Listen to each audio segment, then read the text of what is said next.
Assalamualaikum warahmatullahi wabarakatuh. Waalaikumsalam warahmatullahi wabarakatuh. Bismillahirrahmanirrahim.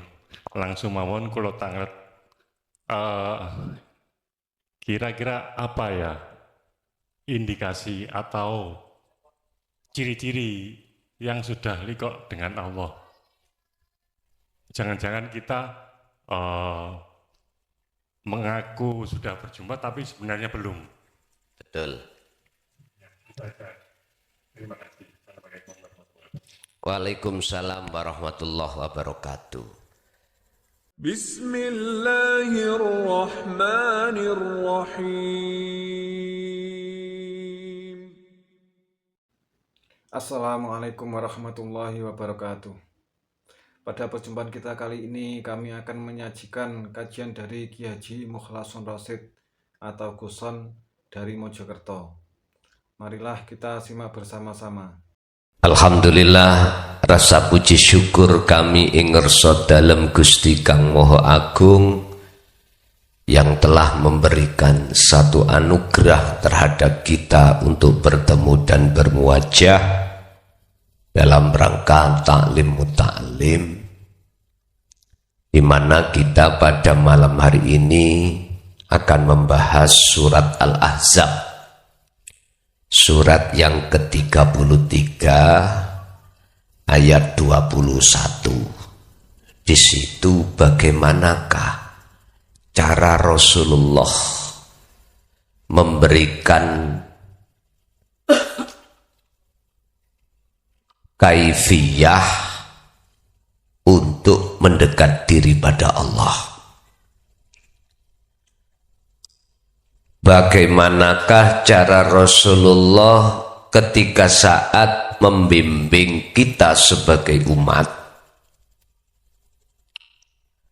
untuk mendekatkan diri dan bertemu Allah?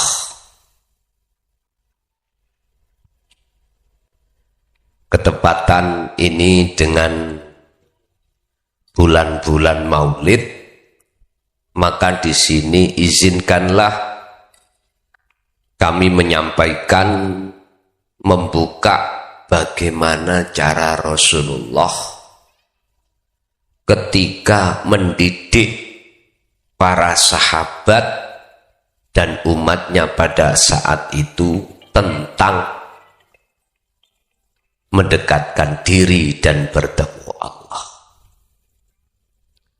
Sebab siapapun kekasih Allah, siapapun Nabi dan Rasul Allah, pasti Allah berikan wahyu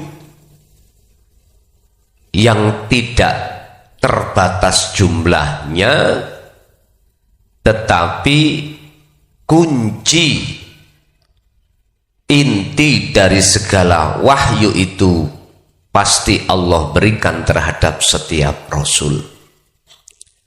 Sesuai dengan dawuhipun Allah di dalam surah Al-Anbiya ayat 25. Muhammad, aku tidak akan mengutus utusan sebelummu, termasuk dirimu, kecuali harus menerima wahyu intiku ini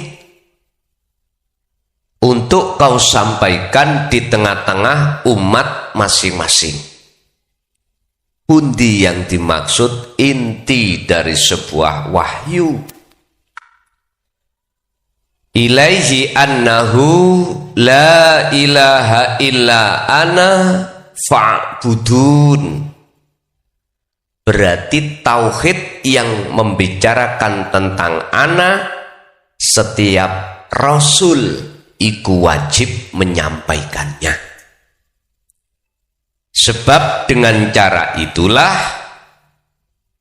umat manusia ini ruhaniyahnya akan bisa keluar dari jeratan hawa nafsu, akan bisa keluar dari iman-iman selain daripada ana, akan bisa melepaskan diri atas keakuan makhluk yang ada di dalam diri kita masing-masing. Oleh sebab itu mohon izin jikalau ayat yang nanti akan kita bahas itu langsung hubungan dengan Rasulullah. Bismillahirrahmanirrahim. Surat Al-Ahzab ayat 21. Laqad kana yekti temen-temen ono iku fi Rasulillah ing dalem kepribadiane Rasul apa uswatun perilaku, contoh perilaku hasanatun kang bagus. Jadi ayat ini didahului dengan lam dan qad. Jenengan ahli pondok niku pawaham. Nek wonten kalimah dimasuki terlebih dulu lakot, itu nggak bisa ditentang, nggak bisa ditentang. Artinya tidak main-main. Sama dengan gini, sungguh sekarang ditambah asri ada ngaji. Nah ini berarti nggak bisa dibantah, karena kenyataannya memang ada pengajian. Jadi nggak bisa dibantah. Sungguh di dalam diri Rasulullah itu ada satu percontohan kang bagus untuk umat manusia, khususnya umat Islam pada umumnya, seluruh umat manusia. Jadi Rasulullah itu memberikan contoh terhadap kita sebagai umatnya, yang contoh itu sangatlah bagus dan menurut saya wajib kita tiru. Urusan tidak bisa 100%, 60 atau 70, pokoknya jangan sama sekali tidak, gitu loh. Iku liman piye yang bisa mencontoh. Dan nopo yang dimaksud Rasulullah memberikan contoh yang bagaimana? Liman terhadap wong, maring wong kana kang ono sapa man iku yarju kang ngarepake sapa man Allah ing tetemu Allah.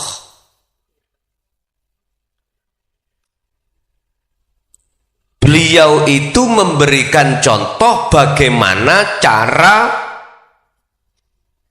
hati untuk bisa bertemu Allah. Tentunya itu hanya terjadi dan berlaku bagi liman kana yarjullaha, pada orang yang mengharapkan untuk berjumpa pada rahmat Allah, yaitu kewusulan di dalam musyahadah terhadap Allah Subhanahu wa ta'ala. Wal yaumal akhirah, dan juga bagaimana mengharapkan cara untuk masuk di alam akhirat waktu di dunia ini, Pak. Jadi akhirat iku ning dunya niki sudah ada, tergantung kita suka ning alam dunya apakah suka ning alam akhirat, terserah jenengan. Jadi Rasulullah memberikan cara bagaimana kita sebagai hamba, sebagai umatnya, mangkana yarjullaha, ingin ketemu Allah dan juga ingin masuk di alam akhirat di tengah-tengah alam dunia. Ini Rasulullah sampai memberikan petunjuk-petunjuk terhadap kita sebetulnya. Wa dzakara, Lan bagaimana cara dzikir ingat Allah ing Gusti Allah yang benar, sehingga dzikir itu tidak hanya di lisan aja diucapkan, biar tidak hanya diucap di dalam hati saja, biar bagaimana dzikir itu sebagai wasilah jenengan kali kula ruhaniyah itu bisa bertemu Allah. Ini memang dalam ayat ini tidak diperinci satu persatu bagaimana cara kau ketemu Allah, bagaimana kau masuk dalam alam akhirat, bagaimana cara kau berzikir yang benar. Wa dzakarallaha lan iling Allah ing Gusti Allah katsiron kelawan akeh, saakeh-akeh. Bon, niki ayat 21 Al-Ahzab.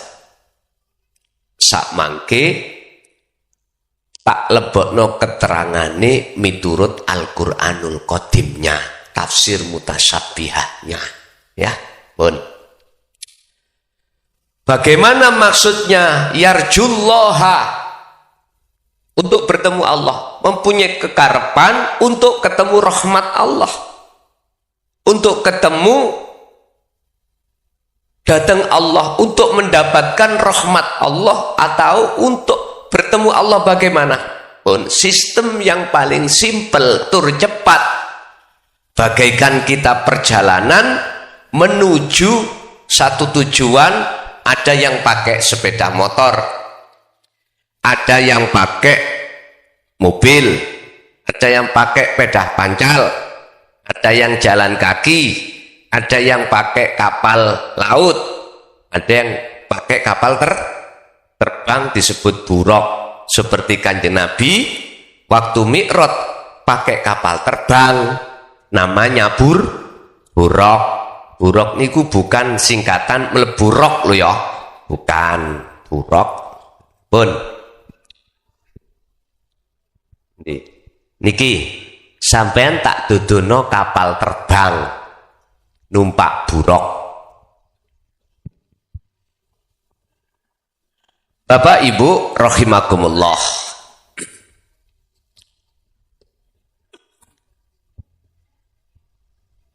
sampai naik mlebu rok kebulet tadi gaya men. Ruh di dalam jasmani sampean itu ada ruh. Saya tidak bicara jasmani perjalanan, tapi perjalanan ruh.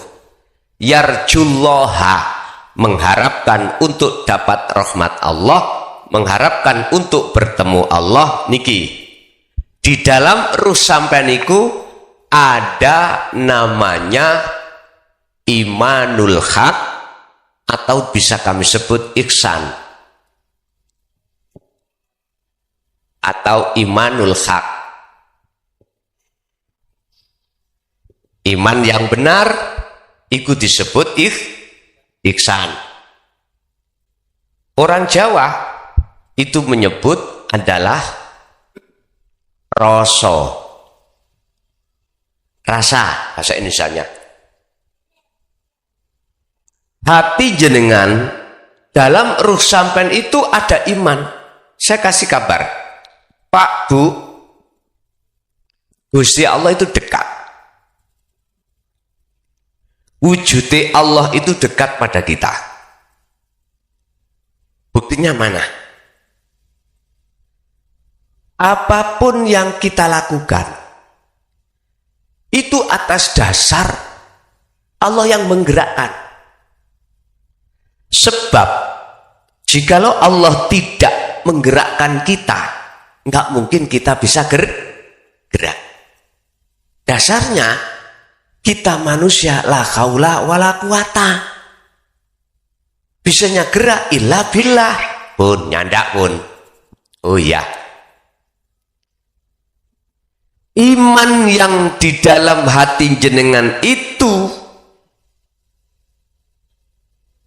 ada di dalam ruhaniyah sampean itu, ini kedah dipupuk. kedah dihidupkan, dibangunkan dengan cara jenengan kali kula kedah berzikir, dzikron katsiron,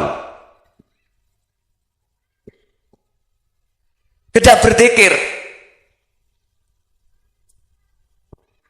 Inilah yang kusebut sering kita itu berzikir sirul asror atau rasa. Ini fungsinya adalah menafikan, meniadakan rasa keakuan kita sebagai makhluk yang bisa ini, bisa itu, punya ini, punya itu. Lepas. Nanti kalau itu sudah lepas, dengan sendirinya hidup dalam diri jenengan itu akan tampak dalam pandangan hati jenengan. Akhirnya disebut ainul basyirah.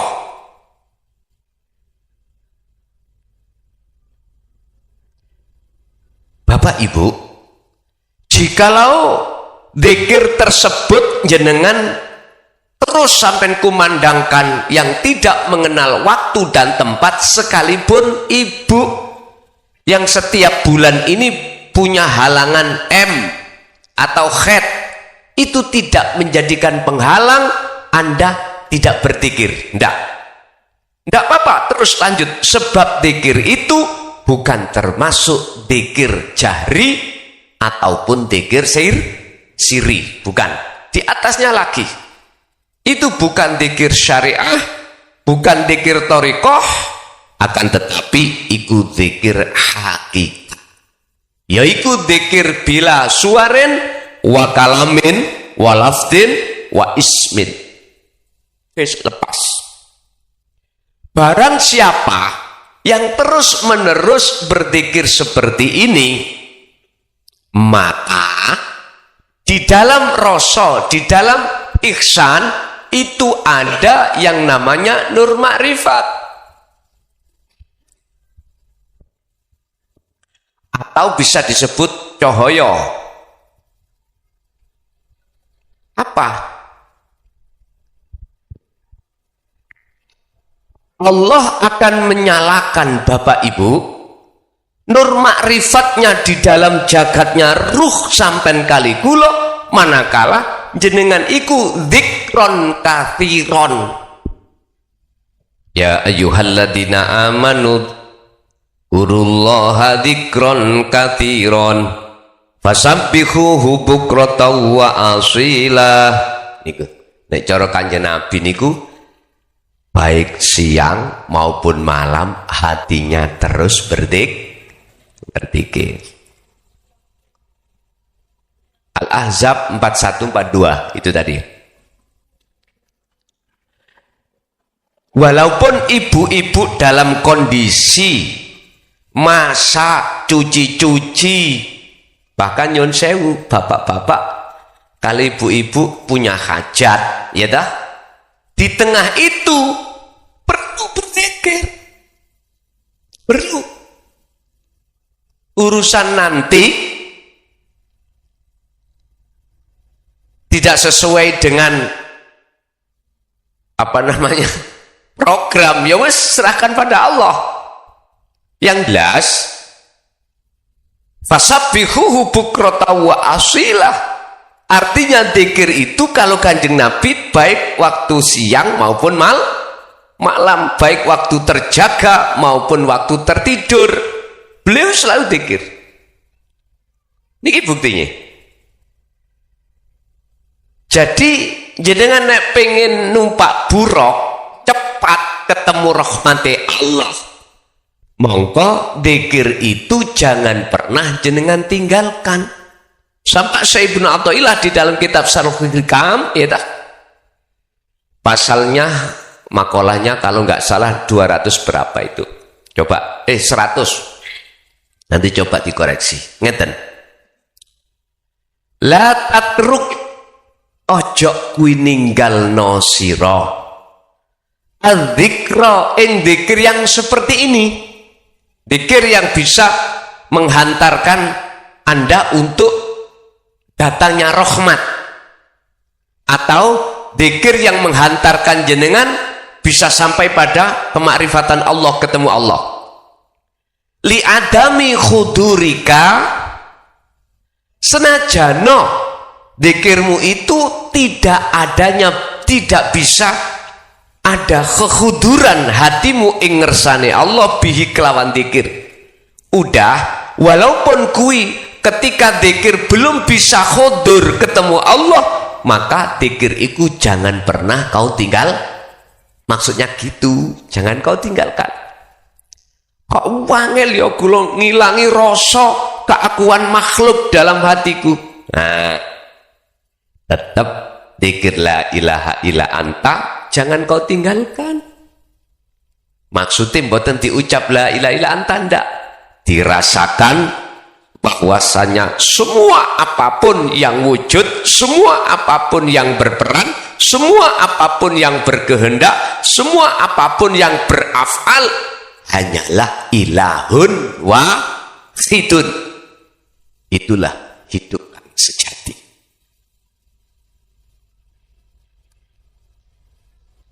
Jikalau ini tetap sampeyan kumandangkan, maka nur makrifat itu mesti Allah nyalakan. Dan nur makrifat itu hanya diberikan kepada hamba Allah yang dikehendaki saja. Nurun ala nurin yahdillahu linurihi mayyasha. Dengan cahaya makrifat ini yang akan menjadikan petunjuk jenengan kali kula niki bertemu Allah. Dan itu hanya diberikan Allah pada mayyasha, man terhadap orang yasha ukang ngersakake sapa Allahu ing man. Niki siapa mereka yang dikehendaki? Jawabannya Al-Ahzab Az-Zumar ayat 18. Alladzina yastami'una al-qaula fayattabi'una ahsanahu. Dialah orang-orang yang mendengarkan ajaran Rasulullah di jalur dinut tauhid untuk bisa kembali dan bertemu Allah atau mendapatkan rahmatnya Allah, dan mereka beliau-beliau itu mengamalkan selalu. Mengamalkan maksudnya ada dipraktekkan zikir itu di tengah-tengah aktivitas apapun. Niki Pak, kalau itu sudah menyala nur ma'rifatnya dalam hati jenengan, maka apapun selain Allah yang menjadi penutup hati kita kepada Allah, yang menjadi penghalang hati kita, ruh kita pada Allah, itu akan fana. Kul, katakan Muhammad, ja'al haqqu, tatkalane teko apa al haqqu, perkara yang benar, maksudnya adalah kebenaran Allah. Wasahaqal batil, innal batila kana zahuqa, maka hancur musnahlah apa al batilu, perkara sing batal. Mana perkara sing batal? Wujud sakliyane Allah, wujud selain Allah yang sudah kadung masuk di dalam hati kita. Bentuknya kita beriman kalau legi pahit itu rasane kopi. Tadinya kan gitu.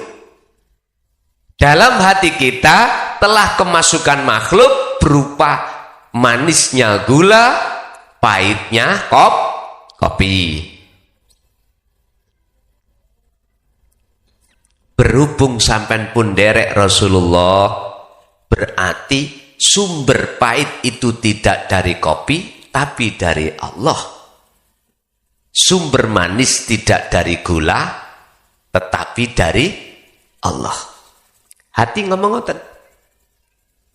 Jadi sampai nang warung, Pak tumbas Gusti Allah ya. Misalnya ngoten sampean ya. Wis sinten mawon jenengan disebut wong gendeng pun, mesti ya tetep ngomong Pak tumbas wedang gula kopi. Nah, Minta manis monggo, minta pahit monggo, sak kersa. Nah, iman niki lho sing kula maksud.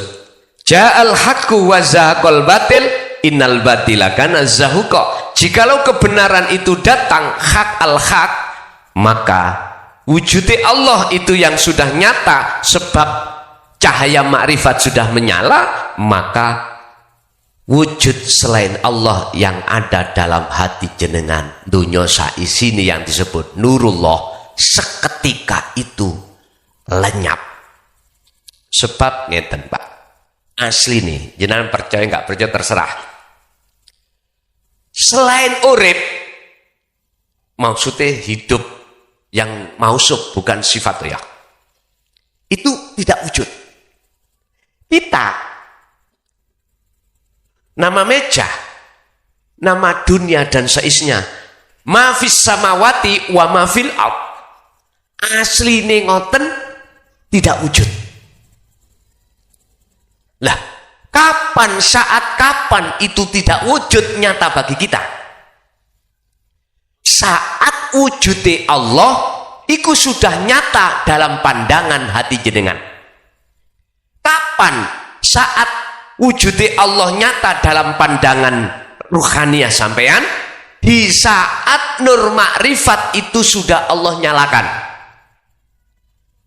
Sama dengan gini, malam ini Pak, matahari kan tidak muncul, berarti cahaya tidak muncul, bulan nggak muncul, bintang sudah nggak muncul, listrik PLN mematikan seluruh Indonesia, Korean juga begitu, mati kabeh. Apa yang terjadi? Gelap nggih?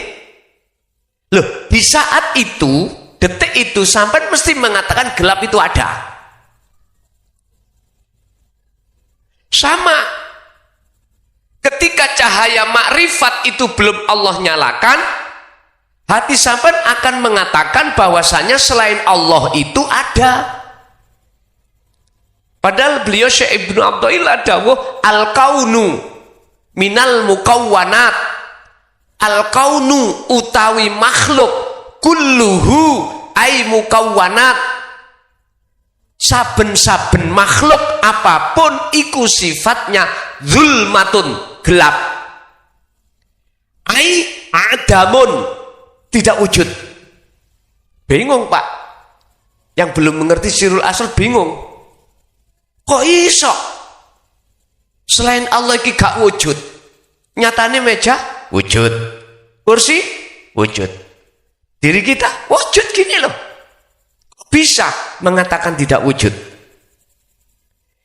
Ini hati kalau tidak mendapatkan hidayah dari Allah, ora iso, tetap ngeyel kita mengatakan selain Allah itu wujud, tetap wujud. Wis, walaupun ada keterangan yang jenengan belum paham, ampun keterangan iki dibuang.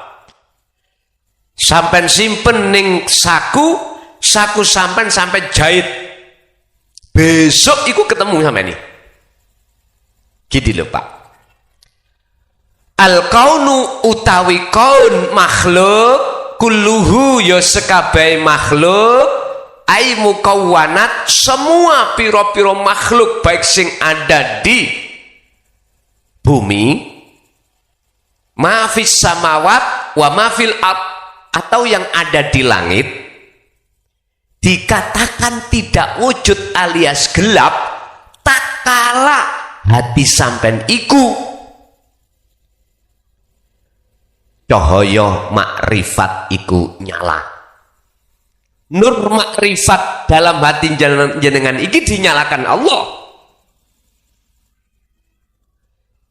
Ketika itu menyala, maka detik-detik selain Allah itu tidak nyata, dan justru yang nyata di dalam nur makrifat adalah Allah wujudnya.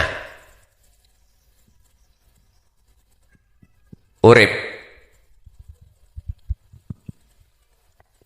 Sebaliknya, kapan detik-detik selain Allah iku wujud. Dimatikan cahaya makrifat. Akhirnya gelap itu sampai mengatakan ada. Akhirnya makhluk itu sampai katakan ada. Dipateni lampu nih. Des. Akhirnya gelap itu ada. Tapi ketika lampu itu menyala, detik itu juga kegelapan langsung sirna. Akhirnya sampai kelihatan jalan dan lain sebagainya. Sama. Terus bagaimana kita caranya untuk mensirnakan perkara selain Allah? Ini tadi. Sampai tak kasih tahu buruk yang ditumpahi Rasulullah. Cara untuk sampai lekas pada Allah, sampai harus mempunyai dzikir sirul asrar, dzikron kathiron, jenengan jalakan. Kathiron itu relatif, saake-ake. Jadi tidak mengenal waktu dan tempat ataupun keadaan. Terus prakteknya bagaimana? Gini Pak, waktu jasad sampean repot atau tidak dengan urusan makhluk atau dunia, hati sampean harus merasakan kehadiran Allah. Baik di dalam diri Anda maupun di dalam makhluk selain diri Anda. Dengan cara sampean lihat af'ali. Af'al yang muncul pada diri Anda atau makhluk selain Anda itu af'alullah. Itu penggaweane Gusti.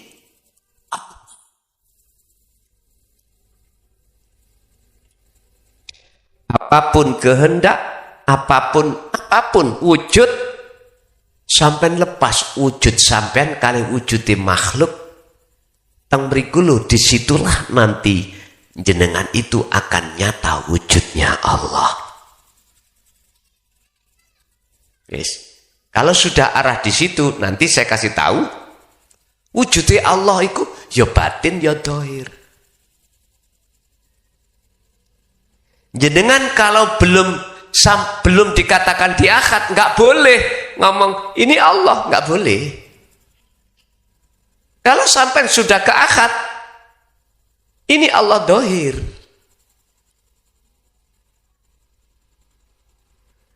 Lah Allah batine, innallaha bikulli syai'in muhit. Laisa kamislihi syai'un. Apa bingung mana kok? Wis, saiki buroke tumpakno terus. Buroke tumpakno, waktu mangan numpak burok, waktu ngombe burok, waktu sholat burok, waktu zakat puasa haji burok. Wis. Karomah iku ya burok padha ae. Sami. Bon. Ini cara yarjullaha. Rasulullah begitu. Makanya diisyarokan ketika saat beliau Isra Mi'raj, mengapa kok memakai buruk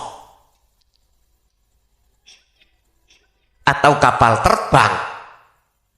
Kok gak pakai onta pada saat zamannya loh, atau keledai dari Masjidil Haram ke Masjidil Aqsa? Mengapa? Kita harus peka, Pak. Mengapa Allah kok menumpahkan Rasulullah pada buruk, tidak pada onta atau keledai atau kuda?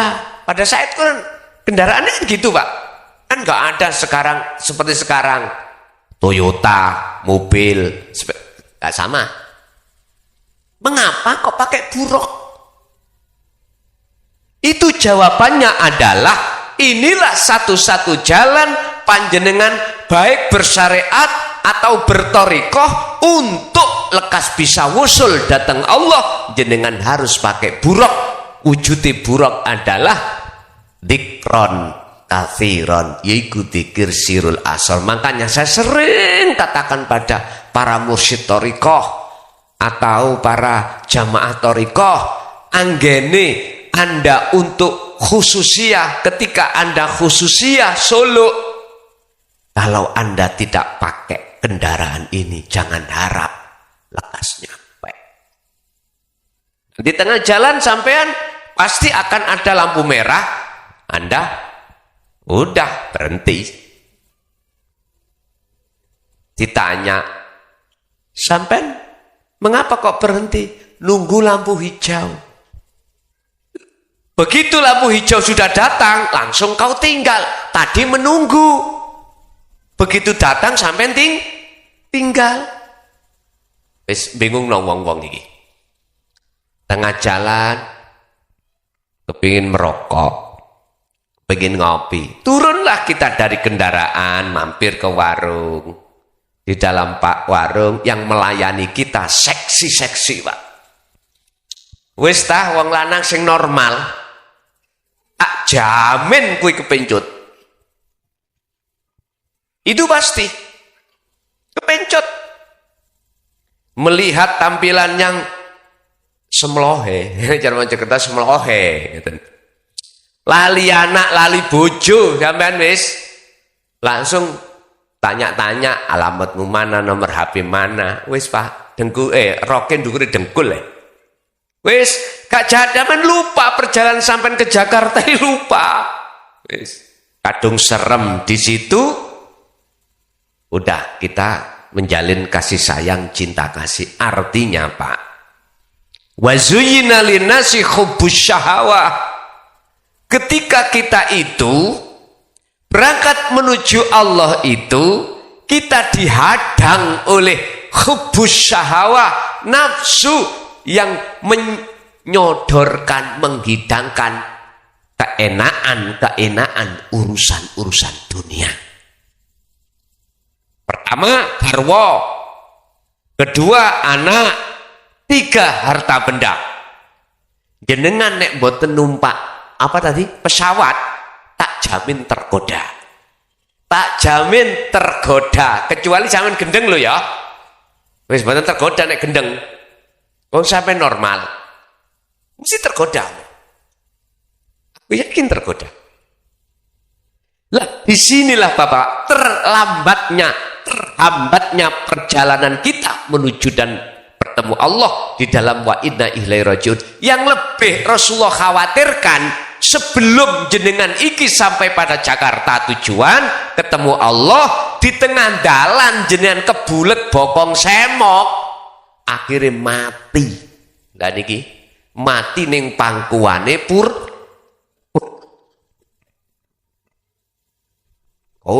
disudut-sudut no, enggak, iku contoh tok, pun salah paham. Kula ya seneng purel. Temen wis ta, purel sak Surabaya nek gelem melo aku. Nang pondok kono. Dadi si wis ta, masalah mangan ojo khawatir. Oh, tapi yo nganut aturan. Wis ojo murel maneh melo aku. Tak ingoni, wis ta. Enak to? Ngelompu wis Mbah Purel tuwek, Mbah Purel nom. Tak ajari kuwi untuk madhep ing ngersane Gusti Allah. Wis aja dipikir masalah aku meneh mangan apa, wis gak usah dipikir. Nek gelem lho ya. Aku ya gak maksa. Tapi memang syaratnya abot. Kuwi harus tinggalkan perbuatan-perbuatan yang biasanya kok lakoni. Harus mengikuti petunjuk-petunjuk sesuai dengan apa yang telah disampaikan oleh Allah lewat Kanjeng Nabi. Monggo, tak tunggu sampai kapan wae. Masih kuwi biasa rokokan terus gak iso ninggal rokokan gak apa-apa. Ning pondok rokokan gak apa-apa Mas wong wedok. Menapa-napa? Mungkin terus pun di pandangane wong, wis ta gak usah ndelok pandangane wong, daripada kamu itu terus ngelele biasa rokokan gak rokokan gak apa-apa. Gak duwe dhuwit kayak tak kei. Lah wis apa sih? Pokoke mek situ tumpak ana buruk sing pernah ditumpaki Kanjeng Nabi.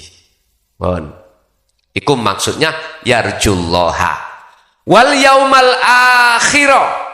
Yang kedua, piye carane bagaimana Rasulullah untuk masuk di alam akhirat? Jadi sebetulnya sama Pak. Ketika jenengan ini jasad ada di dunia, dikatakan roh sampai mlebu nang alam akhirat, manakala keakuan rasa keakuan diri kita sebagai makhluk dalam rangka apapun itu sudah tidak ada. Faktulu udah pendemen patenono. Rasa iman keakuan dirimu yang wujud lepaskan. Kalau itu sudah kau lakukan, maka otomatis ning ati sampai muncul akune Allah. Yaitu berarti Anda sudah di alam akhirat. Wadakaro kathiron, wadakaro maksudnya dzikirlah, ingatlah Allah ing Allah. Artinya dakaro ini piye? Dzikir bukan dari sisi lugot. Lugotnya dzikir ya apa? Dzikir bahasa Arab.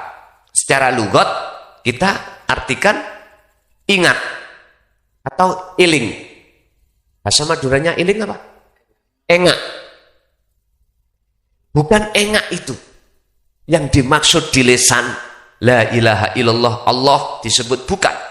Engak yang dimaksud secara istilah adalah sadarnya hati kita bahwasanya segala apapun yang timbul dan muncul pada diri kita atau makhluk lain selain kita itu sumbernya dari hidup Allah Subhanahu wa ta'ala. Yang Allah wujudnya itu ada di mana-mana, termasuk di dalam dan di luar Anda, di kiri dan di kanan Anda, di depan dan di belakang Anda, di bawah dan di atas Anda. Semua dipenuhi dengan hidup itu. Hati merasakan, mengimankan kehadiran adanya beliau, inilah yang dimaksud dzikir. Kathiron, lakukanlah hal itu yang banyak. Niki berarti relatif banyak niku. Wonten napa jenenge? Kayak mentok niku apa jenenge? Banyak ya. Di sini disebut apa? Banyak. Sing banyak nggih. Sing anu dawa niku lho, masih satu disebut, dua disebut, tiga ya, banyak, seluruhnya puanya satu lapangan sepak bola tetap disebut banyak. Lah sekarang banyak sampai iku satu apa dua, tiga apa empat. Dikron lakonono dzikir kuwi, jalani dzikir kuwi kathiron, relatif niki. Artinya Pak, jenengan iki saukeh-ukeh oleh eling nang Gusti Allah. Eling nek kita gak wujud. Eling kalau bukan kita yang ngaji. Eling kalau bukan sadar, kalau bukan kita yang sholat, bukan kita yang merokok, bukan kita yang makan, bukan kita apapun.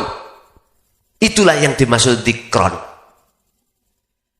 Itulah yang dimaksud dzikron atau dzikrullah wa dzakarallaha katsiran. Dzikirlah kau kepada Allah sebanyak-banyaknya. Wes yo ini yang Rasulullah contohkan terhadap kita sebagai umat.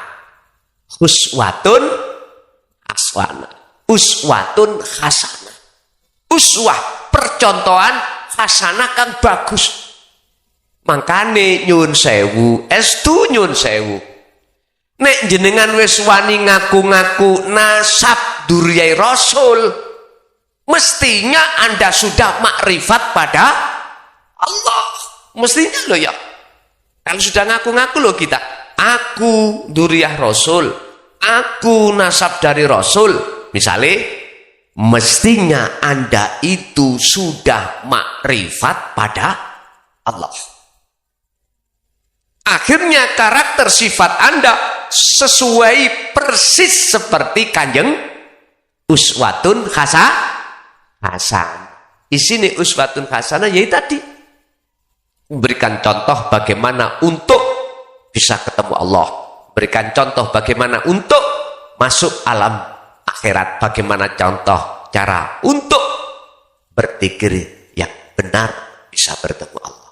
Inilah cara Rasulullah yang sudah ditulis oleh Allah dalam wahyunya dalam surat Al-Ahzab dalam surat Al-Ahzab ayat 21.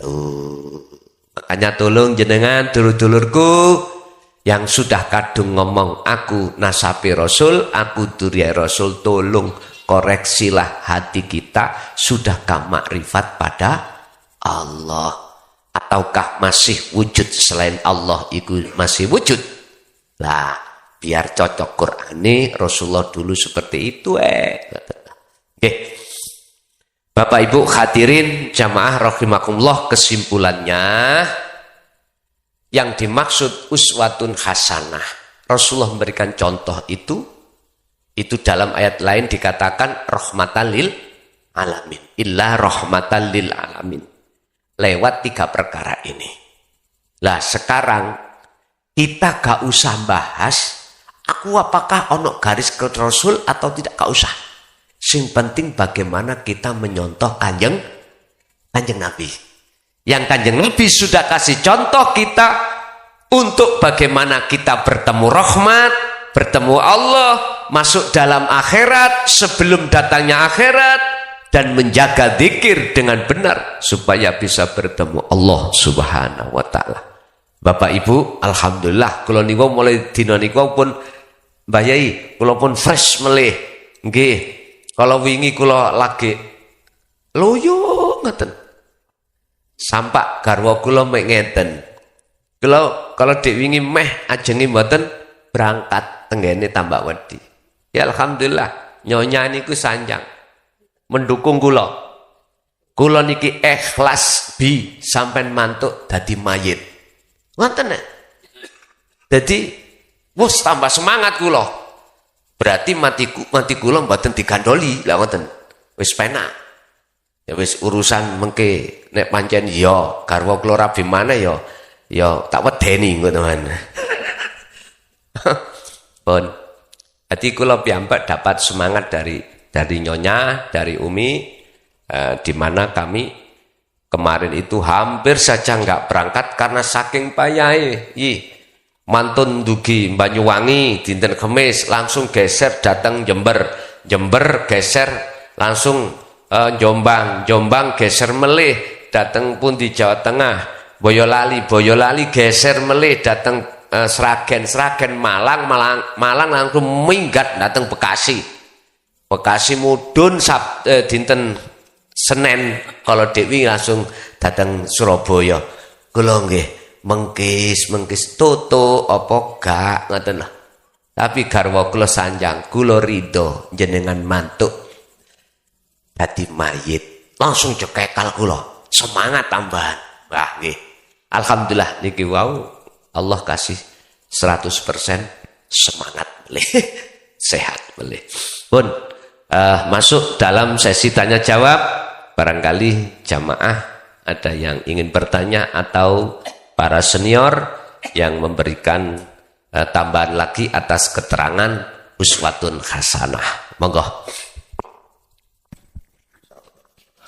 Assalamualaikum warahmatullahi wabarakatuh. Waalaikumsalam warahmatullahi wabarakatuh. Bismillahirrahmanirrahim. Langsung mawon kula tanggret.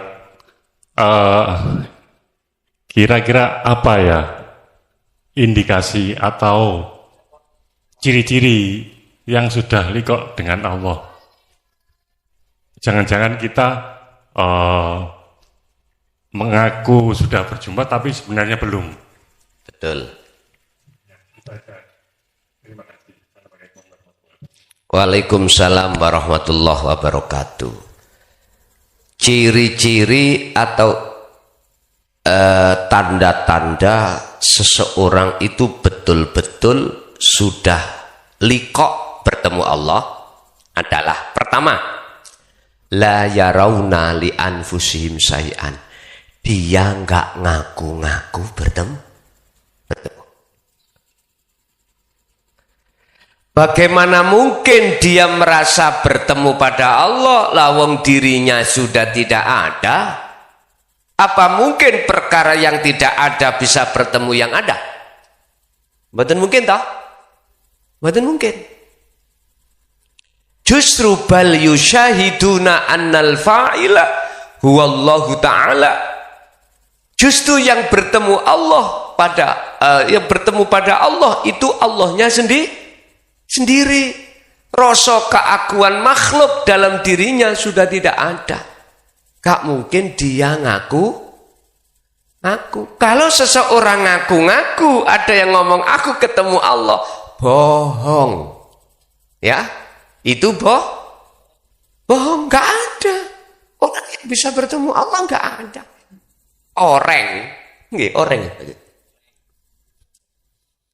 Orang itu gak bisa bertemu Allah. Sudah, Allah wujudnya wajib. Orang lawan katanya wujud, Adam berarti tidak ada. Bagaimana mungkin sesuatu yang tidak ada bisa bertemu yang ada?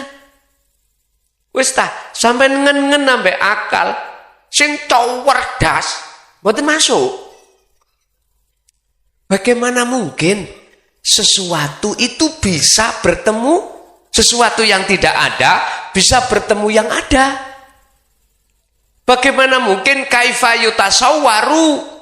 Apa mungkin kulla syai'in, saben-saben sesuatu selain Allah itu bisa menutupi pada Allah? Gak mungkin. Karena sesuatu selain Allah itu tidak wujud. Kados ngeten, Pak. Antara kula ambek jenengan, sami-sami sing wujud. Misalnya iki akal. Selain saya dengan jenengan itu sudah tidak ada. Apa mungkin bisa menghalangi saya untuk saya tidak bisa melihat jenengan? Mboten mungkin. Wis niki contohnya serban niki. Niki bukan serban, Pak, merga cilik. Iki serban gede, guntingi tadi papat, biar jadi serbet. Jadi serban jadi serbet. Tahu serbet nggih?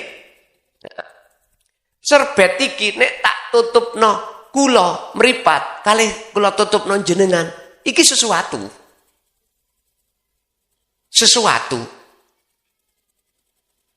Nek tertutup berarti kula terhalang. Lah ngoten nggih? Terhalang. Oke. Lah, serbet niki lho wis mboten enten bagi saya dan jenengan. Apa mungkin ada bisa sesuatu yang bisa menghalangi saya dengan jenengan? Wong padahal sesuatu selain kula ambek jenengan iki sudah enggak ada. Mboten mungkin. Niki sampean lihat di makalah 15 sampai 25. Syekh Ibnu Athaillah di dalam kitab Hikam mengatakan Allah itu ya tidak mungkin bisa ditutupi oleh sesuatu apapun, sebab Allah itu di sesuatu apapun. Berhubung kita melihat sesuatunya, maka seakan-akan Allah terhalang, padahal yang terhalang itu kita.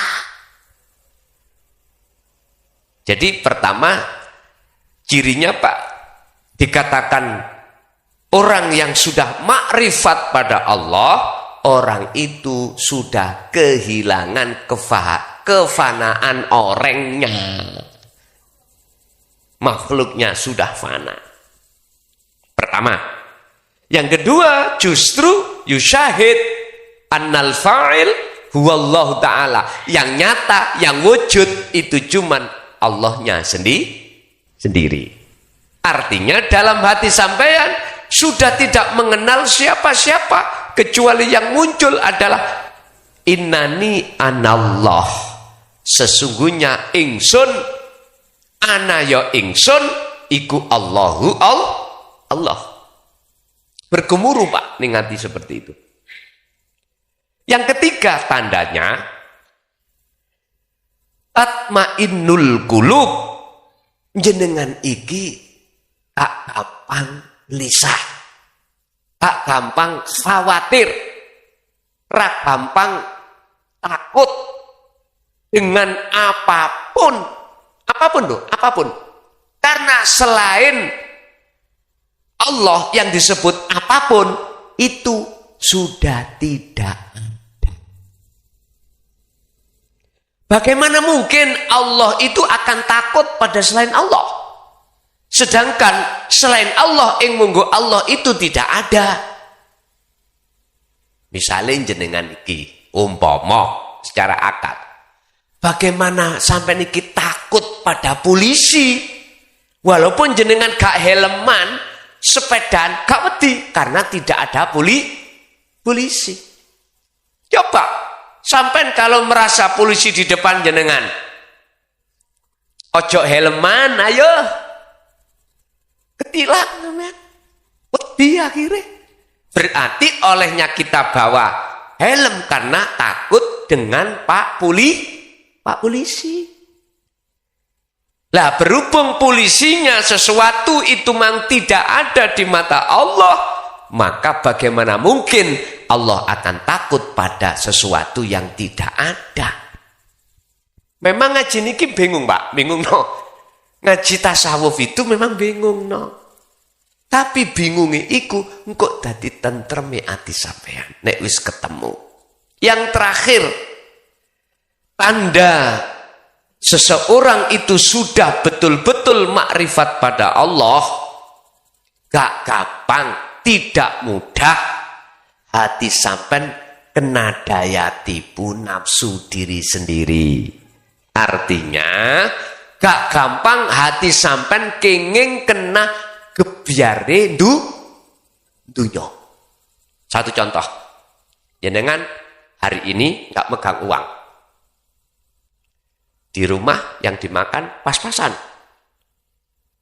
Kadang juga jenengan hutang. Ya, paling tidak dikasih orang.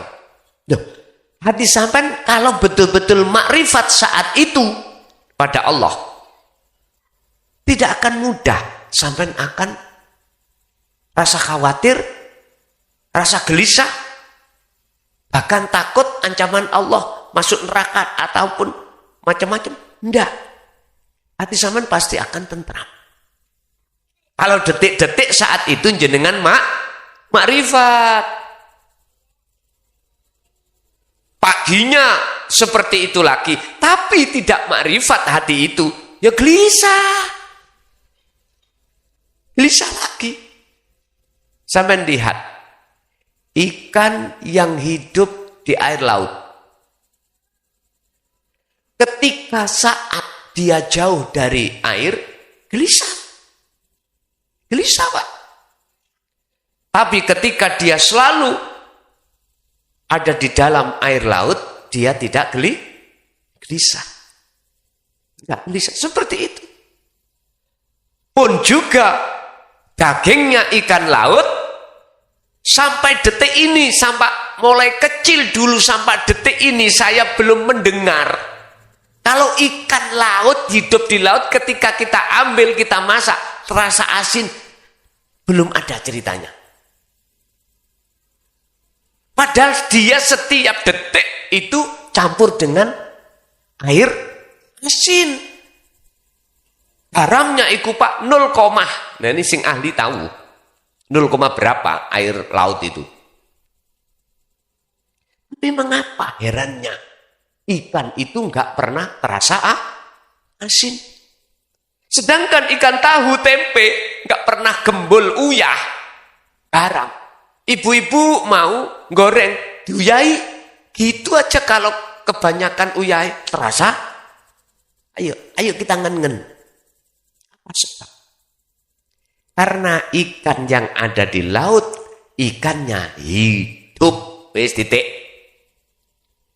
Ikan tahu tempe mengapa kok asin?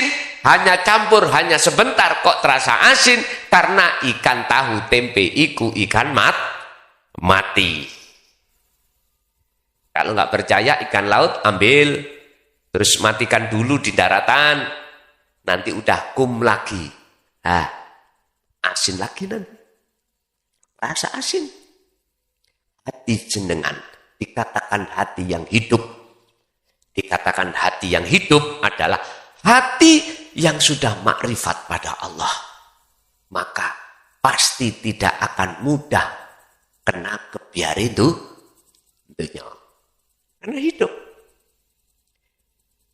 Dijak orang tukaran, ya enggak mau.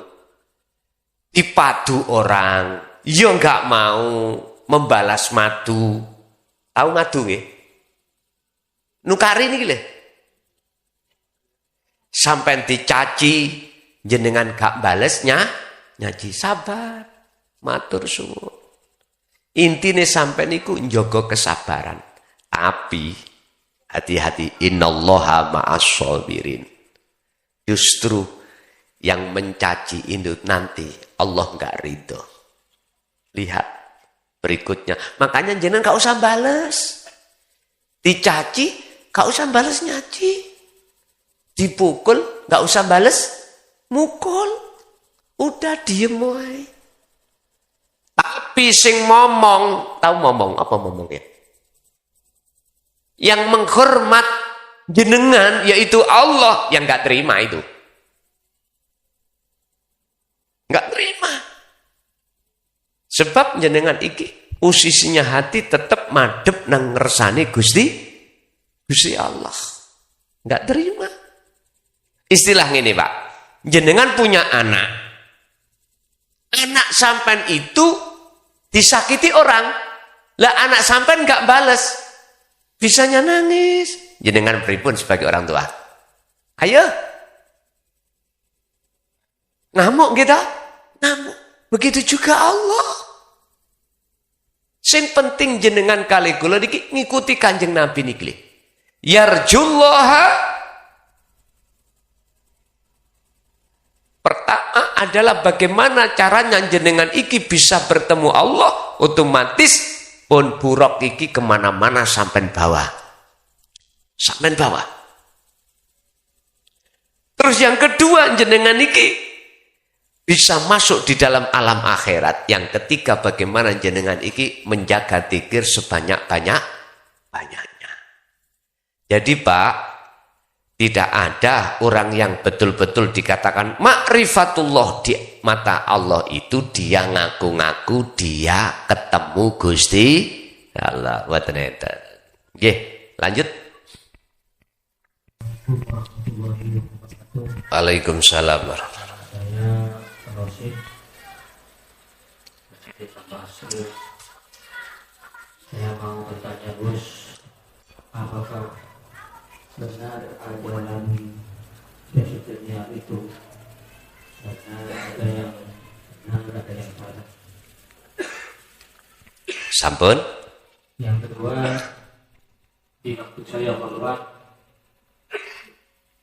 saya mengalami ada suara begini Mas, suaranya itu bahaya gitu suaranya itu apa? Assalamualaikum warahmatullahi wabarakatuh. Waalaikumsalam warahmatullahi wabarakatuh. Terkait masalah ajaran Syekh Lemah Abang atau Syekh Siti Jenar, saya ada jawaban dua. Ini kalau dipandang orang yang belum mengenal ajaran Rasulullah di jalur dinu tauhid, mesti mengatakan ini enggak benar. Saya maklumi. Karena kita golongan orang orang umum, orang syariat, segala sesuatu itu kita memandang makhluknya. Jangankah Syekh Siti Jenar, al-khalat pun dikatakan salah. Sebab munculnya adalah ana al-haq, laisa fi jubati illallah. Saya ini Allah, aku ini Allah kebenaran. Dan di dalam diri saya itu tidak ada siapa-siapa kecuali Allah. Ini Pak, kalau dihadapkan golongan kita yang masih ada di makom am, makom umum, mesti kita mengatakan salah, iku sesat. Karena mandangnya kita mesti makhluk. Kita mandang makhluk. Nggak bisa mandang Allah. Sehingga mandang wujud apapun itu makhluk. Sementara kewujudan Allah bagi kita masih kategori gaib. Sir, rahasia. Tapi kalau bagi seseorang yang sudah mengenal ajaran Rasulullah di jalur dinut tauhid, pasti akan mengatakan inilah ajaran yang benar. Karena apa? Ahli syuhud itu mandangnya sudah tidak selain Allah. Mandangnya hanya pada yusyahiduna, podo nyekseni, podo melihat sopo ahli syuhud. Annal fa'ila ing sak temene isim fa'il yang beraf'al. Huwa utawi fa'il iku Allahu subhanahu wa ta'ala. Begitu Makanya saya jawabnya tadi harus ada dua pandangan. Kalau pandangan golongan am beda dengan pandangan orang khos atau khawasul khawas. Beda banget. Iya. Yang kedua, apa tadi? Oh, bahaya. Waktu kholwat ada, waktu ngamalake di apa jenenge karomah tadi bahaya. Oke, gini. Kemarin dulu waktu tanggal 7 kan saya berpesan. Apapun yang terjadi di situ nanti ketika jenengan iku wirid yang jumlahnya 183 kalau nggak salah ya. Terus hari Minggu ba'da duhur akhirnya diturunkan yang nggak mampu 183 menjadi 9. Apapun yang terjadi di situ, Anda dijatuhkan Allah karomah